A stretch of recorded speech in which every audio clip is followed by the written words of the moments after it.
Hello everyone, Dr. Manjula here. ഇന്ന് നമ്മൾ നോക്കാൻ പോകുന്നത് legal and ethical terms which are very important related to nursing.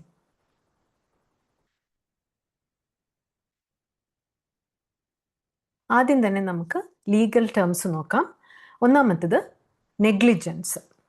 What is negligence? Negligence എന്ന് പറഞ്ഞാൽ നമ്മൾ we are failing to give proper care for the patient and causing harm to the patient.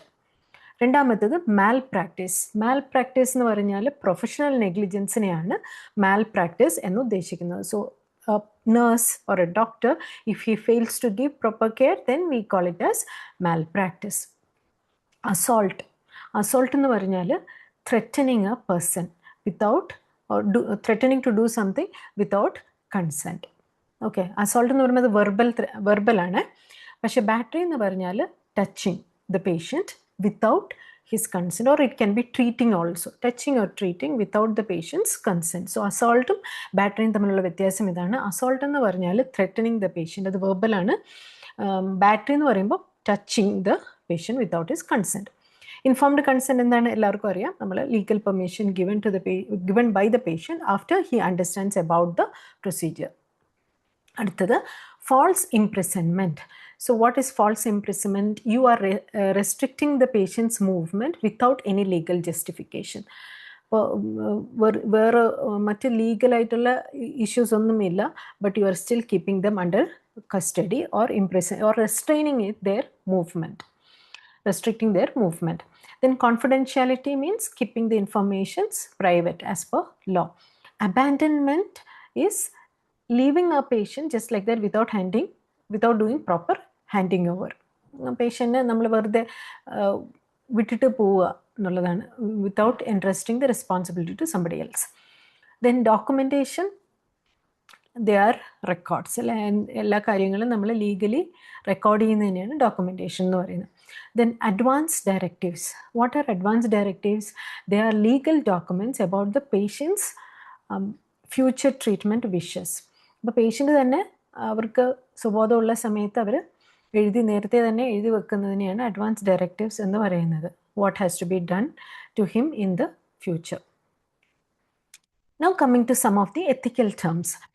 അപ്പോൾ ethical ടെർമിനോളജീസിൽ fidelity എന്ന് പറഞ്ഞാൽ എന്താണ്? Fidelity എന്ന് പറഞ്ഞാൽ you are being loyal or keeping promises. Patient അടുത്ത് നമ്മളൊരു കാര്യം പറഞ്ഞു കഴിഞ്ഞാൽ അത് ചെയ്യുക എന്നുള്ളതാണ്. Confidentiality എന്ന് പറഞ്ഞാൽ we are protecting the patient's information. Accountability means you are taking responsibility for your actions. Advocacy means you are supporting the patient's right. So you have to stay for the patient's right and support it. Dignity means respecting the worth of a person. Then comes autonomy. What is autonomy?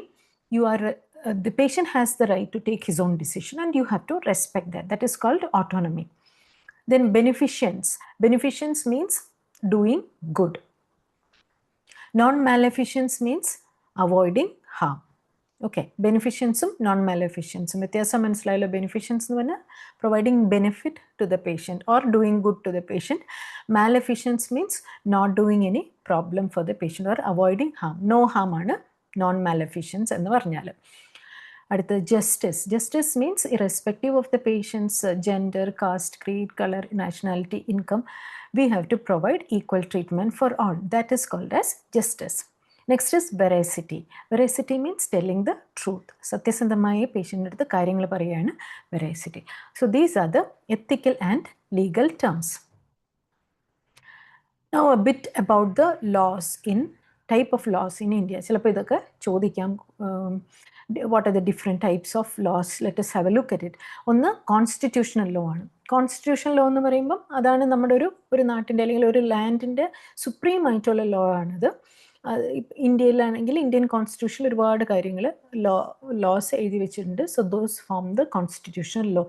What it talks about the rights, the duties, the power of its citizens and so on and so fourth.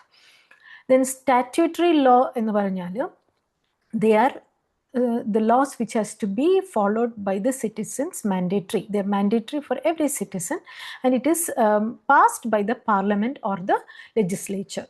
അപ്പോൾ അങ്ങനെ ആ ലോയിനെയാണ് statutory law എന്ന് പറയുന്നത് എല്ലാ സിറ്റിസൻസും മസ്റ്റായിട്ടും follow ചെയ്യേണ്ട general ആയിട്ടുള്ള നിയമങ്ങൾ, പാർലമെൻറ്റിൽ പാസ്സാക്കിയ നിയമങ്ങളാണ് സ്റ്റാറ്റ്യൂട്ടറി ലോ എന്ന് പറയുന്നത്. അടുത്തത് അഡ്മിനിസ്ട്രേറ്റീവ് ലോ.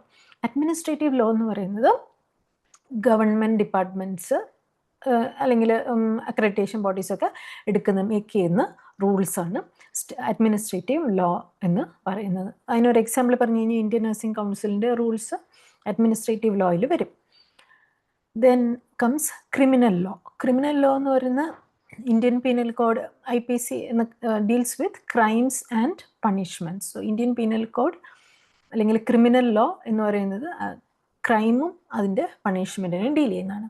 സിവിൽ ലോ ആണെങ്കിലോ പ്രൈവറ്റ് റൈറ്റ്സ്, ഓരോ സിറ്റിസൻ്റെ റൈറ്റ്സും അതിന് ചൊല്ലിയുള്ള ഡിസ്പ്യൂട്ട്സും ലൈക്ക് പ്രോപ്പർട്ടി റൈറ്റ്സ്, ഡിവോഴ്സ്, അങ്ങനെ ചില കോൺട്രാക്റ്റുകൾ, അതൊക്കെയാണ് സിവിൽ ലോയിനകത്ത് വരുന്നത്. Then common law. Common law എന്ന് പറയുന്നത് നമ്മുടെ ഇപ്പോൾ സ്റ്റാറ്റ്യൂട്ടറി ലോയ്ക്കകത്തില്ലാത്ത ചിലപ്പോൾ ചില ഡിസിഷൻസ് ഒക്കെ എടുക്കേണ്ടി വരുമ്പോൾ നമുക്ക് കോർട്ടുകൾ ജഡ്ജ്മെൻറ്റ് തരും. അപ്പോൾ അതിന് ആണ് നമ്മൾ കോമൺ ലോ എന്ന് പറയുന്നത്. So based on the courts judgment and legal precedents, the law that we follow is common law. Next is personal law. Personal law എന്ന് പറഞ്ഞാൽ നമ്മുടെ പേഴ്സണൽ മാറ്റേഴ്സിനെ റിലേറ്റ്, എസ്പെഷ്യലി റിലീജിയൻ റിലേറ്റഡ് ആയിട്ടുള്ള ലോസ് ആണ് നമ്മൾ personal ലോയിനകത്ത് വരുന്നത്. ഹിന്ദു ലോ ഉണ്ട്, പ്രോപ്പർട്ടി, ഹിന്ദു ലോ പ്രകാരം പ്രോപ്പർട്ടി ഇൻഹെറിറ്റൻസ്, മാരേജ്, ഇങ്ങനെയൊക്കെ കുറേ കാര്യങ്ങൾ വരും. അതുപോലെ മുസ്ലിം ലോ പ്രകാരം ചില കാര്യങ്ങളുണ്ട്. So that is very specific to that sect of people and that is called as personal law. Labour law എന്താണ്? എംപ്ലോയിയുടെ റൈറ്റ്, അവരുടെ വേജസ്, അവരുടെ വർക്ക് സേഫ്റ്റി, ഇതൊക്കെയാണ് എംപ്ലോയി ലോ അല്ലെങ്കിൽ ലേബർ ലോയുടെ കീഴിൽ വരുന്നത്. കൺസ്യൂമർ ലോ എന്ന് പറഞ്ഞാലോ ഒരു കൺസ്യൂമറിൻ്റെ റൈറ്റ്സിനെ പ്രൊട്ടക്റ്റ് ചെയ്യുന്നതാണ് consumer law. Environmental law is to protect the nature and environment. അപ്പോൾ ഇതിനകത്ത് ഞാൻ ഒരു കാര്യം കൂടി പറഞ്ഞോട്ടെ. ഗുഡ് സമരിറ്റൻ ലോ എന്നൊരു ലോ കൂടെ ഉണ്ട്. ഗുഡ് സമരിറ്റൻ ലോ പല ക്വസ്റ്റ്യൻ പേപ്പറുകളിലും ചോദിച്ചു കണ്ടിട്ടുമുണ്ട്. ഗുഡ് സമരിറ്റൻ ലോ എന്ന് പറഞ്ഞാൽ എന്താണ്?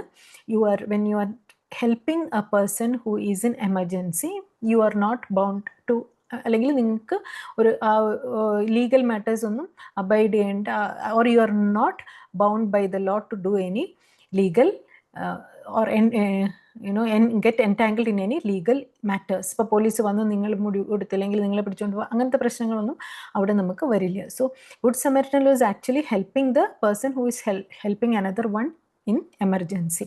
So you are not bound by any bodies to, or you are not answerable to give any witnesses or evidences or something like that. So you are protected.